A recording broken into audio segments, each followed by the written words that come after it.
name's Perrin. I have just recently become a qualified carpenter. I work for a company called Boutique Homes, and they fall under the Master Builders Victoria umbrella. And I'm happy to say I've just become the Apprentice of the Year.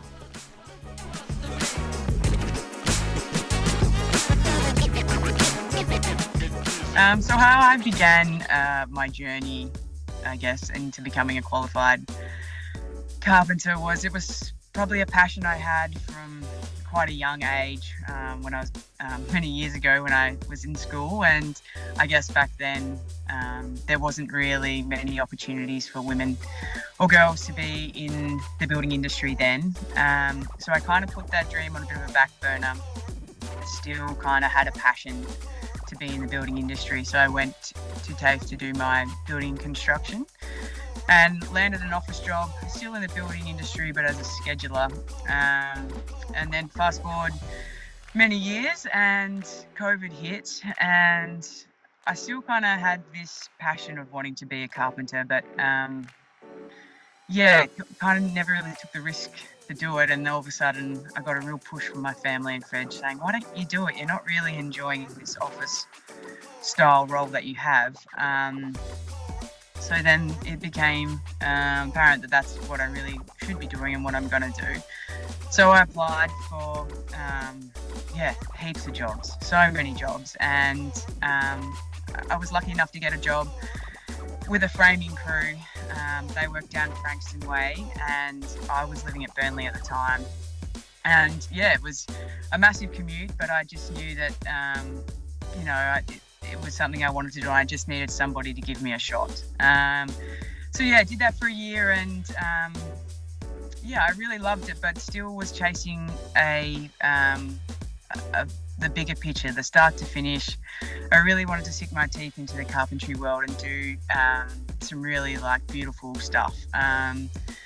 So me and my partner, we bought a house, and on the same street as us was this company called Craft Build Homes, and they were building this really gorgeous house. And I was like, oh my goodness, I've got to check this company out. So I jumped into their Instagram and obviously clicked through all their photos and videos, and loved it. And I was like, I have to work for this company. And plus they were local, thought maybe that might stop the commute and things like that. So did the modern way and slipped into their Instagram message and said, hey, I'm a first year going on second year apprentice. Really loved their work and wanted to join the team. I didn't know if they were hiring or not, and luckily enough, their boss, my boss now, Josh, messaged me back and said, why don't you pop your head in and say g'day, and we're potentially looking at starting someone in the following year. And I went down. I was really nervous, but we just hit it off. Their business is a really small family-run business, and we just really clicked, and I felt really good there. And now's now, and I've done my whole career with them, and apprenticeship with them, and I love them. So it's great.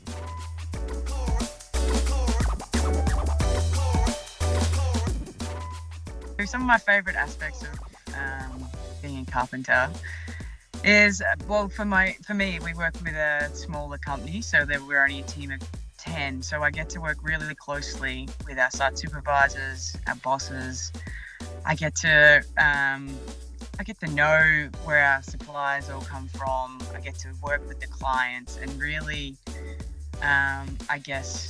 work as a team to try create this beautiful home for our clients. And I think for me, I think that's my favorite part, because that's the end goal really, is we're trying to build some really cool stuff, and I get to go along with the whole journey. I think if I was working for a bigger company, I would miss out on some of those things. So I think that's probably my favorite thing about working where I work and my role, is that I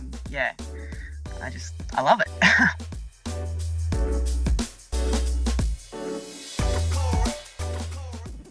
So my work base highlight, we work with high-end builds, and I guess everybody, the goal is to finish a home and to hand it over to the clients. And I think for me, a highlight is the mad rush at the end of the job to try make this house look spectacular, and it's got that feeling of the I don't know, the fresh paint smells and the new carpets and the, I don't know, everything is just shiny and squeaky clean, and like a highlight is just seeing those clients walk in and just falling in love with their dream home that they've created, and to then stand back and think, oh my god, I built this. Like, yeah, I think that's a massive highlight in a carpenter's career, or being a builder, is just, yeah, being able to stand back and say I achieved that, which is cool. And for a personal, I guess a personal highlight is that I thought I was, I thought I started out doing my apprenticeship to prove that I could do it to myself.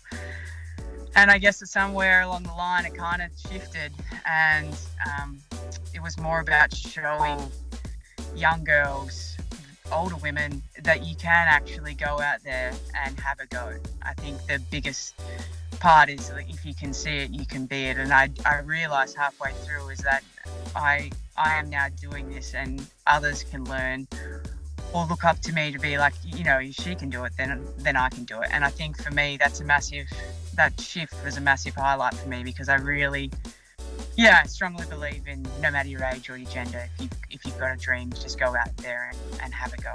So, yeah.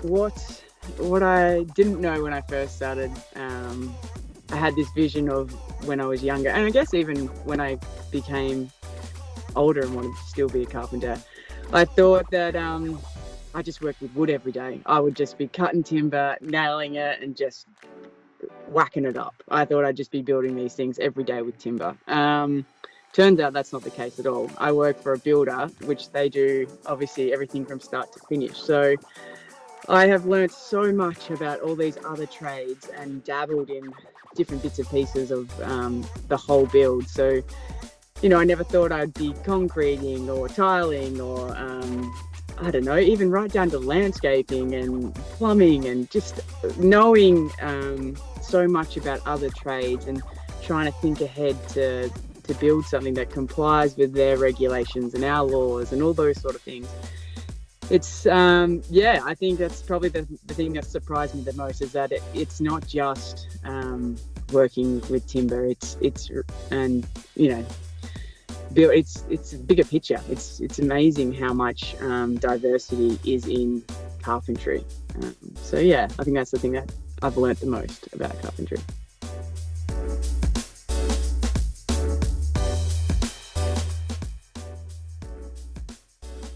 And it kind of stuck with me through my career, and I think it actually works perfectly for to become a carpenter. The quote is, not every day is good, but there's something good in every day. And now being a carpenter, or doing any kind of apprenticeship, I'm guessing, is there is so many great days. You'll find so much joy and job satisfaction more often than not. But there is days where it's not good. And I think if you start to love what you're doing and really sink your teeth in and have a great team around you, those days where it is a bit crappy, you can still find some sort of joy in it. And yeah, I think for young people, you have to be realistic that, yeah, some days aren't going to be good and some days are fantastic. But when you step back from, say, finishing your apprenticeship or getting towards the end, or even every day, maybe you can step back and be like, yeah, I've done this, and this is amazing and something you can be really proud of. So yeah.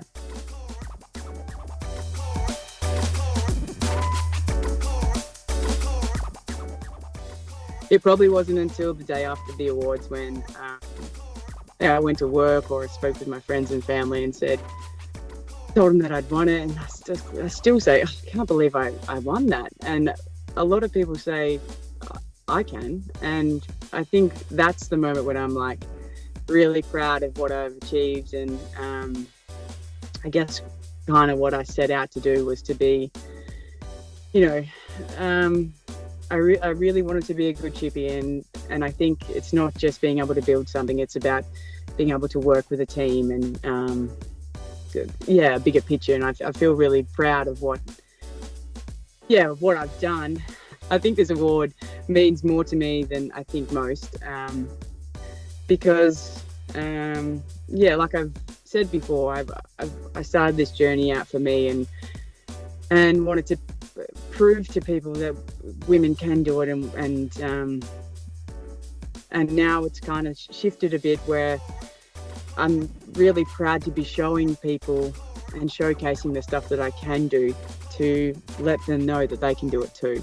And I think this award really just highlights the fact that now you can see this now 37-year-old woman has won Apprentice of the Year, and if I can win it, then anyone can win it.